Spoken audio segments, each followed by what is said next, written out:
Good evening everyone. तो अब आपके एग्ज़ाम हो ही गए हैं, सब अच्छे ही हुए होंगे, क्योंकि जितना भी मटेरियल मैंने प्रोडक्शन किया था 75 में से अगर जिसने भी पेपर देखे होंगे, जो वीडियोस में जो पढ़े हुए हैं बने हुए, तो आपके 60-65 नंबर आने ही चाहिए अगर वीडियो देखे होंगे तो। अब इंग्लिश पे आते हैं, जो 4 साल 5 साल के पेपर मेरे पास पड़े हुए हैं। तो देखो, अच्छी बात ये है इसमें, जो 15 नंबर 10 नंबर का क्या है, आपका अनसीन पैसेज आता है। अनसीन पैसेज मतलब ये दे रखा होगा पूरा, यहाँ तक आपको अच्छे से पढ़ना है, टाइम निकाल के 3 घंटे बहुत होते हैं। फिर ई क्वेश्चन है, इन क्वेश्चन के आंसर इसके अंदर लिखे हुए हैं, इसमें से आपको छांट के लिखने होते हैं। फिर ये फिल इन द ब्लैंक्स हैं, थोड़ी सी इंग्लिश अच्छी कर लेना, और नहीं भी होगी तो भी आप लोग कॉमन सेंस से पढ़ के कर ही लोगे, पता है। लेकिन डायरेक्ट इनडायरेक्ट आते हैं तो 2-3 दिन है, यूट्यूब पे डायरेक्ट स्पीच इनडायरेक्ट स्पीच देख लेना, ठीक। ये पोर्शन आपका क्लियर हो जाएगा। फिर हिंदी ब्लैंक्स में क्या क्या टॉपिक देखने हैं? आर्टिकल पहला टॉपिक, प्रीपोजिशन,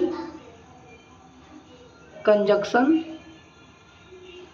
ठीक, एडवर्ब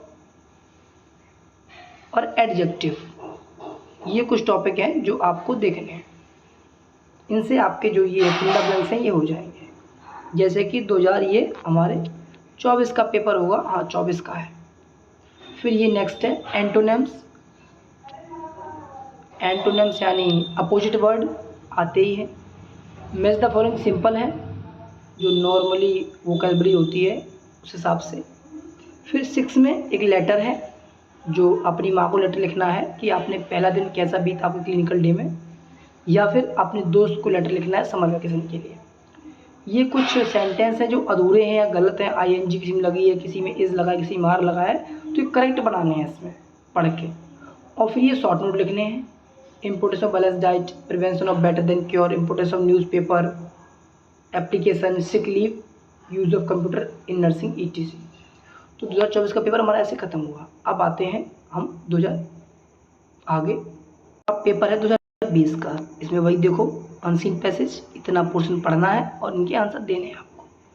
वही जो चीज़ बताई हमने आपको, प्रपोजिशन, कंजक्शन, आर्टिकल, ये देख लेने हैं। मैच द फॉलोइंग नॉर्मल रहती है, आप लोग कर लोगे, ठीक। नेक्स्ट पेज यही सेंटेंस दे रखा है, इसको करेक्ट करना है। एक फिल लेटर आ गया मदर के लिए, क्लिनिकल प्रैक्टिस में रिपीट हो गया। डायरेक्ट इनडायरेक्ट स्पीच जो आपको पता ही करने के लिए। शॉर्ट एनी 5, इनके कोई 4 के बारे में लिखना है। स्वच्छ भारत अभियान पे बोला गया था 20 में। हेल्थ कैंप लगा है उसके बारे कॉलेज में, उसके बारे में बताना है। लैंप लाइटिंग सेरेमनी होनी है तो उसके ऊपर अपने पिताजी को इन्विटेशन के लिए लेटर लिखना है। सुसाइड प्रिवेंशन लिखने हैं। जॉइनिंग नर्सिंग कोर्स का लिखना है आपको अपने भाषा में, ठीक। ये आप लोग थोड़ा सा भी इंग्लिश देख लोगे हो जाएगी। 2016 पे आते हैं, वही सेम पढ़ना है। 5 क्वेश्चन है, इनमें से ढूंढ के लिखने हैं। मैच द फॉलोइंग, वही फिल इन द ब्लैंक्स, ठीक है।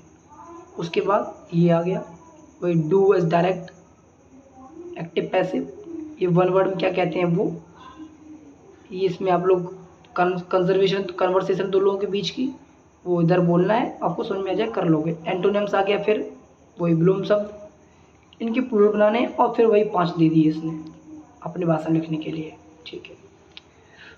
2018 पे आते हैं, वही पैसेज पढ़ना है। ये 5 क्वेश्चन है, ढूंढ के आंसर लिखने हैं। फिर इन द ब्लैंक्स फिर दे दिए, आर्टिकल, प्रीपोजिशन, कंजक्शन और एडवर्ब, वर्ब, ये सब। ये फिर लॉस ऑफ एपेटाइट को क्या कहते हैं, हर्ट साउंड जिससे अति, उसे क्या कहते हैं। फिर वही एंटोनिम्स फिर दे दिए हैं, सिनोनिम्स भी दे दिए हैं, मैचिंग सिंपल है, एक्टिव पैसिव है, और वही फिर 5 टॉपिक दे दिए। फिर 2019 का पेपर आ गया, वही पैसेज पढ़ना है, ढूंढ के आंसर देने हैं। फिर इन द ब्लैंक्स, वही ग्रामर, इनडायरेक्ट स्पीच, और इस हिसाब से आपका पेपर खत्म हुआ। तो ग्रामर पोर्शन है, उसे आप लोग ध्यान से देख लेना वरना इशू आएगा। फिर एक बार मैं रिपीट किए दे रहा हूँ, पहले वर्ब देखना, फिर एडजेक्टिव, यूट्यूब पे 3-3 एग्जाम्पल आपको समझ में आ जाएगा। आर्टिकल, प्रीपोजिशन, और कंजक्शन। ये 5 टॉपिक हैं, अगर आप लोग देख लोगे तो इनसे आपके पूरा पेपर ग्रामर हो जाएगी। और 2-3 दिन जो आपके पास है, इसमें क्या करना है, जो ये पेपर डाला जा रहा है ना, इनके जो शॉर्ट नोट आंसर्स हैं इनको खुद एक बार अंग्रेजी बना के देख लेना, है ना। इंग्लिश में आपको ज़्यादा कुछ नहीं करना है, 75 में से लगभग आपको 40 नंबर चाहिए हैं, ठीक, जो 25 स्कूल वाले देंगे, तब भी आपके कितने 65 बन जाएगी। यानी सिर्फ पास होना होता है, इसके नंबर काउंट नहीं होते, तो पासिंग के लिए करना कंपलसरी है। क्योंकि ज़माना ही इंग्लिश का आ गया है, बेशक हिंदी पढ़ते हैं हम, लेकिन लोग आजकल भी इंग्लिश को प्रेफर ज़्यादा करते हैं, जबकि वो एक ऐसे कन्वर्सेशन लैंग्वेज है। लेकिन ज़रूरी है, क्या करोगे, मॉडर्न है, तो इसलिए अंग्रेज़ तो चले गए पर अंग्रेजी छोड़ गए, थोड़ा सा प्रैक्टिस कर लेना। आज के लिए इतना ही, बाकी बेस्ट ऑफ लक, आपके एग्ज़ाम अच्छे हुए होंगे, फ्यूचर की बहुत बहुत आपको शुभकामनाएं, अच्छी जगह सेटल हो, पढ़ाई करते रहो।